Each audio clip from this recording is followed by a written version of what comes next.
Assalamualaikum, sahabat-sahabat terpelajar. Kembali saya akan memberikan informasi seputar beasiswa studi di luar negeri. Nah, kali ini ada beasiswa yang sedang call for application, jadi teman-teman bisa mengirimkan lamaran dan deadline-nya itu sampai dengan tanggal 5 Maret 2021 ya. Jadi beasiswa ini disebut sebagai PhD in Human Rights and Peace Studies. Dia diselenggarakan oleh Mahidol University Institute for Human Rights and Peace Studies.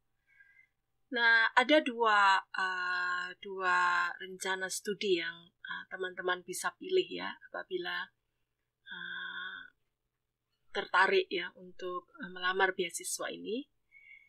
Yang pertama adalah by research atau research only.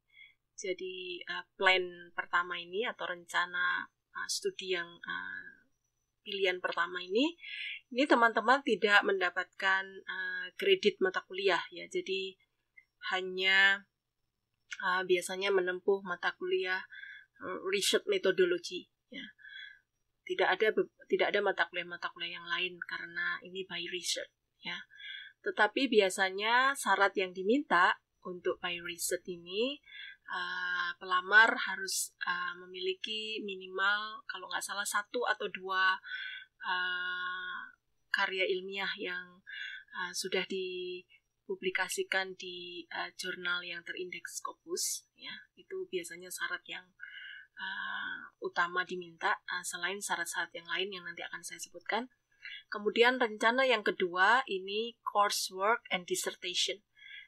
Ini biasanya banyak dipilih oleh para akademisi karena ada beberapa mata kuliah juga yang harus ditempuh untuk alternatif yang kedua ini, termasuk disertasi. Ya, jadi coursework and dissertation. Nah, saya ingin menjelaskan ya beberapa hal terkait dengan beasiswa ini. Yang pertama adalah apa sih yang akan dipelajari apabila nanti kita memilih pilihan yang kedua, yaitu coursework and dissertation.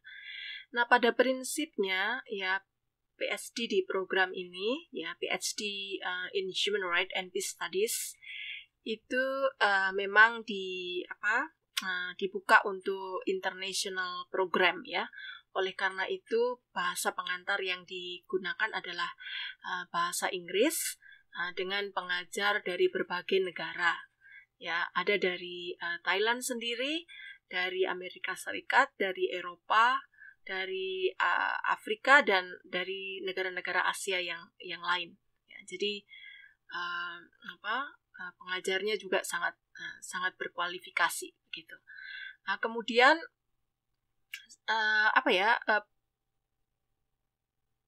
program ini sebenarnya menawarkan pada profesional muda atau peneliti ya, sehingga bisa mendapatkan kesempatan untuk memperdalam keilmuannya, terutama di bidang hak asasi manusia dan studi-studi tentang perdamaian ya. Dan para mahasiswa di program ini itu memiliki kesempatan untuk melakukan riset di area-area yang memang mereka dalami ya, di area-area studi tentang hak asasi manusia dan peace studies yang mereka concern begitu ya. Program ini sebenarnya sudah cukup lama dikelola dan pengakuannya sangat luas ya, karena yang saya tahu, saya sendiri adalah mahasiswa PhD ya di tahun yang kedua untuk program ini, dan mereka yang mengambil PhD ini tidak banyak ya. per angkatan itu maksimal antara 4 sampai 5 orang ya. Jadi dan biasanya itu dari berbagai negara, baik di Eropa, Amerika maupun di Asia sendiri ya. Seperti tadi yang saya sampaikan ya. Jadi program ini sangat diakui ya, sangat diakui karena dia adalah satu-satunya PhD ya di Asia yang menawarkan tentang studi hak asasi manusia dan perdamaian. Kemudian kalau misalnya kita ingin melamar ya atau mengirimkan aplikasi, apa sih sebenarnya syarat ya untuk mahasiswa Indonesia supaya bisa mendapatkan peluang? Ya, yang pertama pelamar itu harus lulus dari program master ya pada bidang keilmuan yang terkait ya. Ya bisa backgroundnya hukum, bisa social studies ya. Atau women studies ya, atau international relation ya. Jadi banyak bidang ilmu sosial, ilmu politik dan ilmu hukum ya. Jadi rata-rata yang melamar program ini adalah mahasiswa dari jurusan-jurusan tersebut. Dan pelamar itu kalau dia alumni dari S2 di Indonesia, maka IPK minimalnya itu untuk program sebelumnya, yaitu program masternya itu minimal 3,5 dengan ITP TOEFL ya. ITP TOEFL itu minimal 500 ya. Kalau IBT ya itu minimal 61 skornya ya. Jadi kalau IELTS itu minimal 5 ya, 5 atau 5,5 ya kalau nggak salah. Nah, itu syarat ya untuk mahasiswa Indonesia. Kalau untuk mahasiswa internasional, ya itu hampir sama. Jadi dia juga merupakan alumni dari program S2 yang recognized ya di negara lain. Kemudian memiliki IPK 3, kemudian memiliki publikasi di dalam bahasa internasional yang telah terpublikasi, kemudian memiliki rencana tesis yang jelas ya pada yang nantinya akan didalami ya, sehingga dengan melihat rencana tesis itu kita bisa kita bisa melihat sejauh mana kesiapan ya dan dari yang bersangkutan untuk menyelesaikan studi ini secara tepat waktu. Nah, saya kira bagi mahasiswa Indonesia pun penting ya, karena mereka akan meminta ya draft proposal kita ketika aplikasi itu, dan itu akan menjadi bahan pertimbangan panelis untuk apakah kita lolos seleksi ataukah tidak. Saya kira program PhD ya, dimanapun ya, apakah itu di Asia, ataukah di Eropa, ataukah di Amerika, itu persaingannya cukup ketat ya. Oleh karena itu memang aplikasinya harus dipersiapkan sebaik mungkin dan syarat-syarat yang diminta harus dipenuhi. Karena kalau tidak ya,